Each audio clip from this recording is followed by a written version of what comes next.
Salut à toutes et à tous et bienvenue sur cette nouvelle vidéo. Donc dans la vidéo d'aujourd'hui, je vais vous présenter le kit de barre de direction que je vais installer sur mon Cherokee. Donc c'est un kit Chrono Automotive RT, je sais plus combien. Je mettrai la référence dans la description de la vidéo. Voilà, donc c'est un kit qui est pas très cher, qui doit coûter en gros 150 € et qui est quand même une bonne amélioration par rapport à ce que vous avez en standard sur votre Cherokee. Donc ce kit, en fait, là, dans ce kit, ils ont mis la barre de jonction du Grand Cherokee V8, et puis dessus, ils ont mis des rotules un peu plus grosses. Donc voilà, ça permet d'augmenter un peu la rigidité des barres de direction si vous avez des gros pneus et tout quoi. Donc voilà, bon, moi j'ai décidé de prendre ce kit parce que ma barre de direction, la rotule ici, elle est pas encore morte, mais ça va pas traîner. Donc ça, c'est des rotules qu'on peut pas remplacer parce qu'elles sont fixes. Du coup, comme c'est la barre du ZJ, bah c'est pareil. La rotule ici, elle est fixe, tu peux plus la changer. Donc ce qu'il faut, c'est remplacer la barre.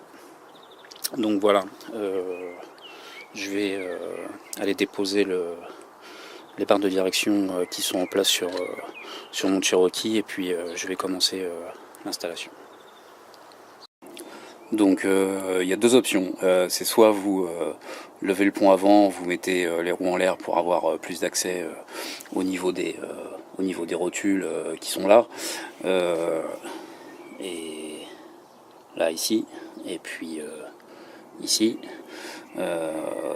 c'est quand même plus sympa pour travailler. Le problème en levant le pont et en déposant les roues pour avoir plus d'espace pour travailler, bah il va falloir mesurer correctement les distances de rotule à rotule pour les reproduire sur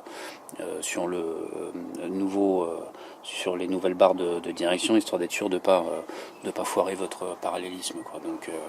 Donc voilà, bon, moi je vais le faire comme ça, je vais pas déposer les roues. En principe, les rotules devraient quand même descendre assez facilement parce que ça fait pas 10 ans qu'elles sont installées dessus, vu que j'ai déjà remplacé cette barre il y a 3 ans. Donc la rotule de ce côté-là, elle est pas trop mal. Celle qui est en train de foirer, c'est celle-là, et celle du haut ici, elle est encore plutôt bonne quoi. Donc voilà, je vais commencer par déposer celle-là.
champignonné l'écrou et maintenant je peux plus mettre ma douille dessus.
Ça c'est fait, et puis maintenant je vais m'attaquer au troisième là-bas tout au bout.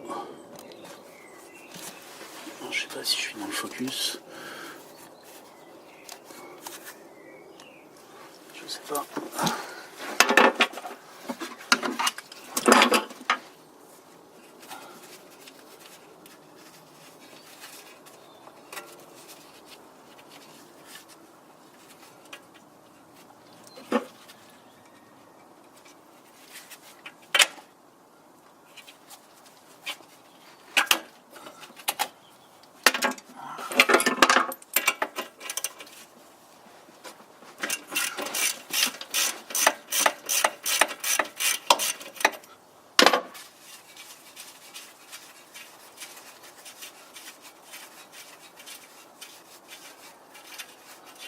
Ah, faut pas que j'oublie mon...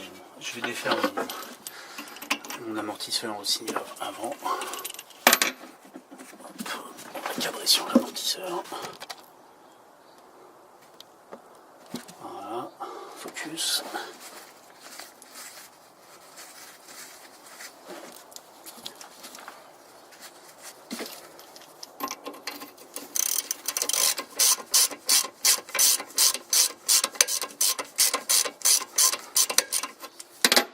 Donc il faut faire attention à ces écrous château fort là, parce que c'est quand même assez fragile par rapport à des écrous conventionnels. Donc il faut pas trop déconner avec ça.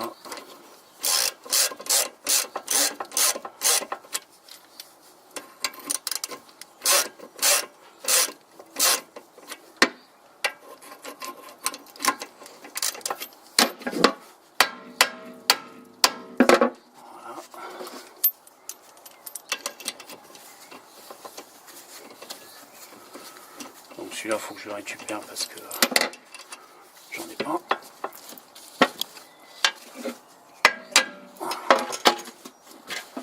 Ça c'est bon, je vais le remettre dessus pour pas le perdre. Voilà.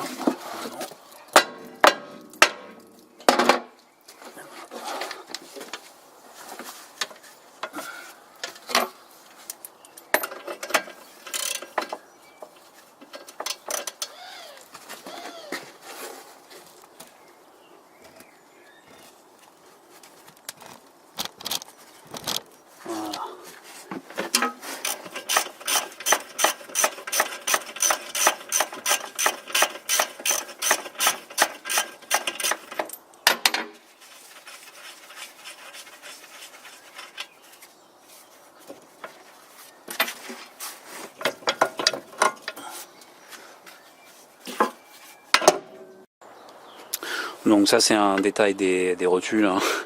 Donc c'est pas la peine que je vous dise laquelle est la rotule d'origine ou pas. Voilà, bon là évidemment c'est une des raisons pour lesquelles j'ai échangé. Les caoutchoucs qui sont vendus par Krone Enfin, ça aussi c'est une barre de chez Krone que j'ai acheté.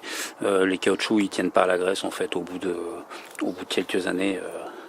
La graisse attaque les caoutchoucs et puis voilà, après il y a de la merde qui rentre dedans et après tes rotules elles sont foutues. Bon, celle-là elle est pas si mauvaise que ça, mais bon voilà la différence de taille des rotules. Le filetage est beaucoup plus gros et enfin voilà, cette partie-là de la rotule aussi est aussi beaucoup plus épaisse. Et donc voilà, c'est quand même une barre qui est beaucoup plus rigide que la barre de jonction d'origine. Et c'est pareil là, les petits on n'est pas dedans. Les éléments là pour la jonction des différents éléments, c'est pareil, c'est beaucoup plus costaud que sur la barre d'origine. Donc voilà, je vais les mettre à peu près à la bonne taille. Évidemment, je vais mettre de l'anti-grippant sur le filetage pour pas être embêté. Et puis voilà. Puis après, on va aller réinstaller ça sous la Jeep.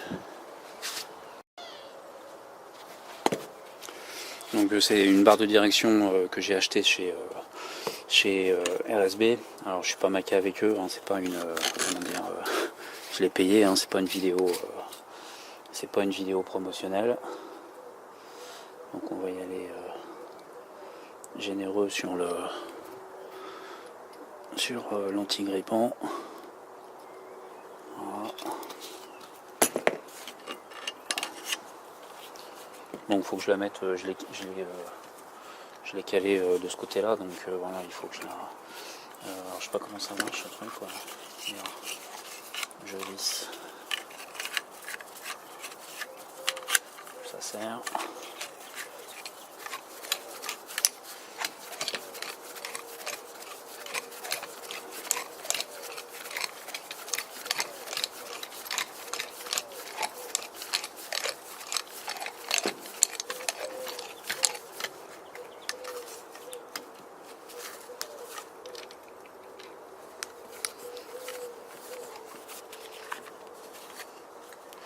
Donc là, normalement, il faut que je la dévisse pour la rentrer. Voilà.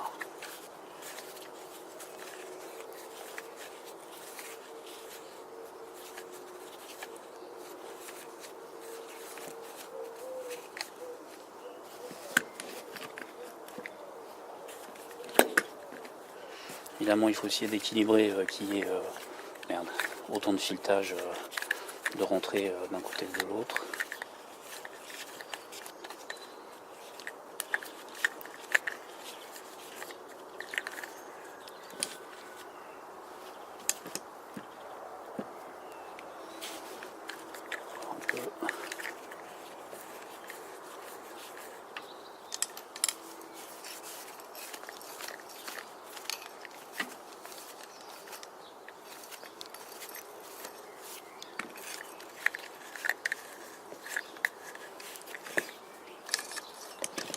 Donc voilà, là comme ça je suis pas trop mal. Je sais pas si vous avez remarqué, mais ici sur mes graisseurs j'ai des bouchons. C'est des trucs que j'ai récupérés je sais pas où, mais en tous les cas ça permet de garder les graisseurs toujours propres et de pas envoyer de merde à chaque fois que tu les utilises. Donc voilà, vous avez compris le principe. Je vais faire pareil pour les deux autres barres. Je vais commencer à les assembler et puis après je vais aller poser ça. Voilà, j'ai terminé l'installation. Donc bon, si vous avez réussi à la défaire, hein, vous avez pas besoin de moi pour la remonter. Ces briques de serrage là, est-ce que je suis dans le focus? Ouais, je suis dans le focus. Ces briques de serrage, il faut essayer de les mettre voilà comme ça derrière, un peu cachées, parce que c'est pas très esthétique. Les vis derrière sont un petit peu longues, elles dépassent, donc voilà, le plus c'est à l'abri, le moins ça risque de s'accrocher dans un tronc d'arbre ou de ramasser de la merde ou tout ce que tu veux. Là ici, de ce côté là c'est pareil, voilà, les vis elles sont un peu longues, moi je les ai mises derrière. Bon, avant dans l'autre barre du Cherokee qui était droite, il n'y avait pas tout ce truc là, ça risquait moins de se prendre dans des merdes ou des trucs comme ça. Ça bon, j'aime pas trop, mais bon on va s'y faire. En tout cas point de vue rigidité, ça n'a rien à voir avec la barre d'origine du Cherokee. Ça, ce truc-là, voilà, il est ouvert de ce côté-là, c'est pas très bon parce qu'il va se remplir avec de la merde en 2 temps 3 mouvements. Mais si je le mets de l'autre côté, dès que je le tourne, j'ai les pneus qui bougent. Donc voilà, j'ai pas envie de perdre mon parallélisme à cause de ça. Donc c'est pas grave, je vais le laisser comme ça. Voilà, maintenant on va faire un graissage. Évidemment, elles sont graissées, mais il faut bien sûr les graisser, rajouter de la graisse en plus, jusqu'à ce que la graisse ressorte. Putain, elle ressort par le dessous là, ça c'est pas normal. Putain, c'est ça un chrono automotive. Putain, ils font des trucs des fois, mais laisse tomber. Bon voilà, bref, la graisse ressort par le dessous. Voilà, ça y est, elle ressort par le dessus. Maintenant, donc voilà, ça c'est typiquement ce que j'aime pas chez Krone. Ils sont capables de faire des bons trucs, mais alors sur d'autres, putain, ils déconnent. Ils déconnent grave quoi. Donc ça, c'est mes petits capuchons de graisseurs, ça évite que la merde se mette dedans. Alors en fait ces graisseurs là ils sont différents des graisseurs que j'avais avant, ils sont beaucoup plus courts et ça fait que mon capuchon il est trop long, donc si je le mets comme ça il va se barrer. Je vais le raccourcir un petit peu, désolé la caméra elle bouge mais c'est pour rien. Je vais le raccourcir un peu.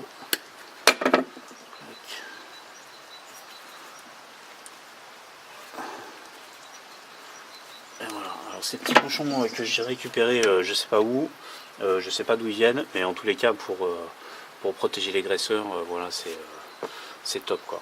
Donc voilà, quand vous installez ça, évidemment il faut bien vérifier que tout est serré. Donc il y a 2 brides avec 2 boulons par bride que évidemment il faut serrer. Celui-là là, l'autre là-bas, il faut bien vérifier que vous avez mis toutes les goupilles ici, que tout soit bien serré. Il y a un couple de serrage à respecter que je connais pas, mais bon voilà, il faut que ça soit bien serré. Et en fait moi, celle à l'extrémité de ce côté là, en fait mon porte-fusée il est je pense que le trou s'est agrandi avec les années, et voilà, la goupille elle est carrément plus dans l'écrou à... Putain, comment ça s'appelle ces écrous là, je sais plus, bref. Dans cet écrou à... J'arrive plus à trouver le nom. Donc voilà, la goupille elle est carrément au-dessus. Bon, elle sert toujours, hein, elle empêche que l'écrou se desserre, mais là en fait ici j'ai, je pense, beaucoup moins de débattement que j'en ai de l'autre côté. Donc voilà, le prochain coup il va falloir que je la dépose. C'est pas grave, j'en ai une d'avance, mais voilà, quand j'ai fait le pont et quand j'avais tout de déposer, j'aurais dû en profiter pour le faire, mais bon, voilà. Donc l'installation de cette barre est terminée. Donc encore une fois, c'est des organes de direction. Il faut que tout soit bien serré, il ne faut pas déconner avec ça, c'est vraiment important pour votre sécurité et pour la sécurité des autres aussi. Donc voilà, double vérifier que tout soit bien serré au couple et monté correctement. Et puis voilà, n'oubliez pas de regresser encore par-dessus, parce que voilà, c'est livré graissé, mais c'est pas gavé à la graisse comme ça devrait être. Voilà, allez, salut, à plus.